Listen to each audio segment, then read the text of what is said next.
सदर मोहतरम, मैं महाराष्ट्र के नायब वजीर आला और वजीर मालियात अजीत दादा पवार के बजट का इस्तकबाल करता हूं, जिसमें बेघर लोगों को घर, बेरोजगारों को रोजगार, बीमारों के लिए इलाज व मुआवजे की सहूलत, बच्चों के लिए बेहतरीन तालीम का इंतजाम, शेतकरी लोगों के लिए सोलार सिस्टम, लाडली बहनों के लिए 1500 रुपये हर महीना, ये सारी वो चीज़ें हैं जो किसी बजट को खूबसूरत बनाती।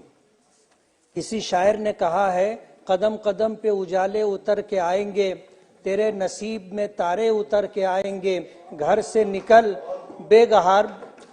निकल बेसहारों का सहारा बनकर, तेरी मदद को फरिश्ते उतर के आएंगे।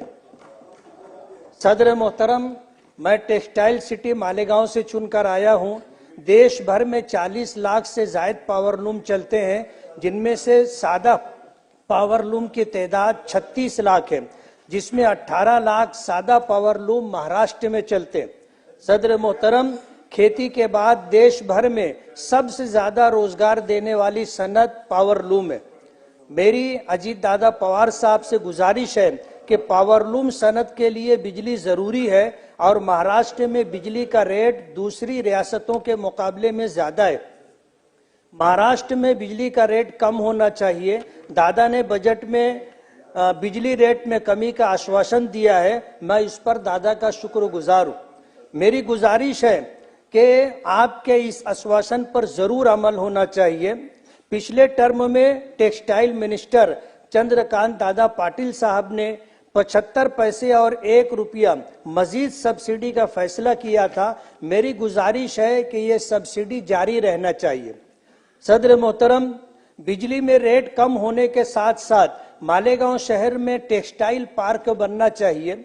मालेगांव में सादा पावरलूम की तादाद लगभग 4 लाख है।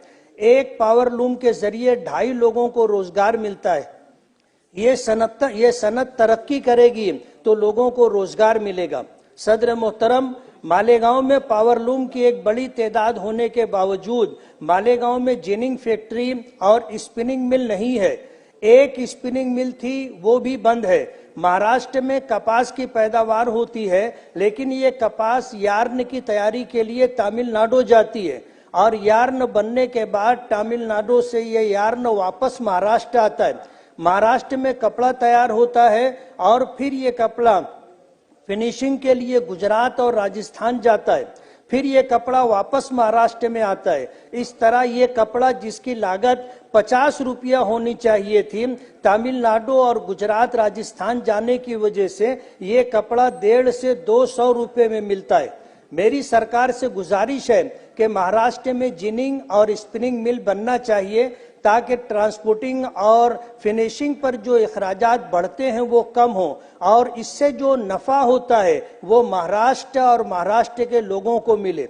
अध्यक्ष महोदय, मालेगांव में 67% लोग झोपड़पट्टियों में रहते हैं, जिनको मूलभूत सुविधा भी हासिल नहीं है।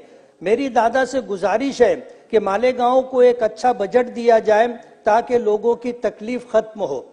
इसी किरीट सोमैया साहब मालेगांव आए थे, करोड़ रुपया विधानसभा इलेक्शन से पहले मालेगांव लोगों के अकाउंट में आया था। उसकी इंक्वायरी होना चाहिए थी, जिस तरह होनी थी नहीं हुई।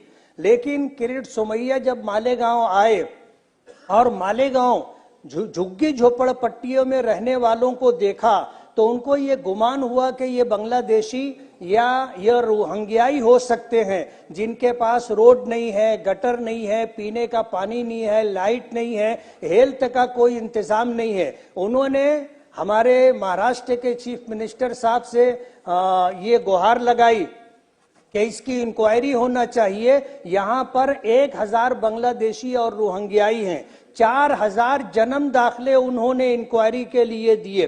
तकरीबन 3000 से 3200 जन्म दाखलों की इंक्वायरी हो चुकी, एक भी बांग्लादेशी या रोहिंग्याई नहीं मिला।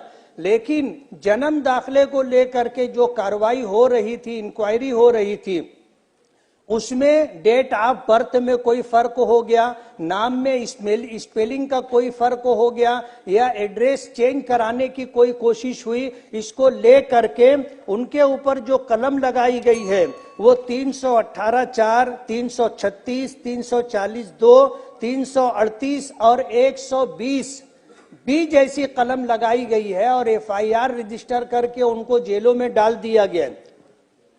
मेरी आपसे ये गुजारिश है कि वो करोड़ रुपए जो विधानसभा इलेक्शन से पहले मालेगांव लोगों के अकाउंट में आए थे, उसकी पूरी इंक्वायरी होना चाहिए। मैं वहां से इलेक्शन लड़ रहा था, मुझे तो 1 रुपया भी नहीं मिला, लेकिन ऐलान ये हुआ कि ये वोट जिहाद है। अब मालेगांव में अगर माइनॉरिटी मुस्लिम अक्सरियत है तो ये इल्जाम लगाना कि यहाँ वोट जिहाद हो रहा था, ये उचित नहीं है। इसकी पूरी इंक्वायरी होनी चाहिए। आखिरी एक, अध्यक्ष महोदय,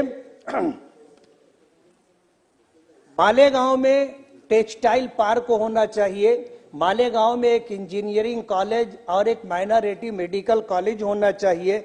मेरी दादा से गुजारिश है कि इस तरफ थोड़ी सी तवज्जो देंगे तो मालेगांव जो बहुत सारी सहूलतों से महरूम है, वो सारी सहूलतें अगर मिल जाएंगी तो मालेगांव का विकास होगा। मालेगांव एक टेक्सटाइल सिटी है और लोगों को रोजगार का एक जरिया है। मेरी आपके माध्यम से मिनिस्टर अजीत दादा पवार साहब से गुजारिश है कि मेरी ये कुछ गुजारिशात थी, इस पर तवज्जो दें और मेरा मालेगांव का ये मसला हल हो। किसी ने कहा है कि